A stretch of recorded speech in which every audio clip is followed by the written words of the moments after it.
Welcome to RTNN, the news for micronations and macronations brought together.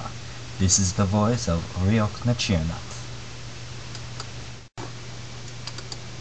Former Iranian Vice President Mohammad Ali Abtahi has been released on bail pending appeal after being sentenced to 6 years in prison on Saturday for his part in the protests following the presidential elections in June.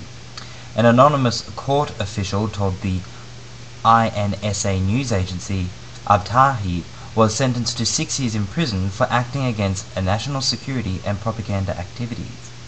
According to the agency, he was released on bail set at 7 billion rials, that is 472,000 euros. Under Iranian law, all convictions of a minimum of 3 months are subject to appeal, and bail may be granted for the first 20 days to allow anyone sentenced to lodge one. Abtahi was released this afternoon after he paid the bail amount. Abtahi, who was as a minister and vice president under President Mohammad Khatami from 1997 to 2005, is amongst thousands who were arrested following protests. 200 still behind bars, of which around 80 have been sentenced to jail and a further 5 to death. He has remained in custody ever since his arrest.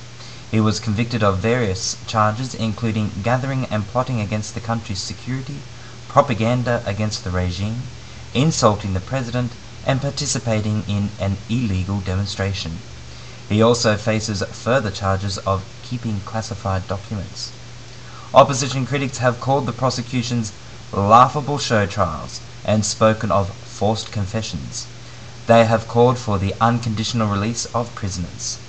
On Friday, a United Nations committee passed a vote to approve a non-binding resolution which condemns Iran for its reaction to the protests following the elections, criticizing Iran's record on human rights, highlighting torture and executions. The committee has also called on Iranian government to stop persecuting its political opponents and release political prisoners.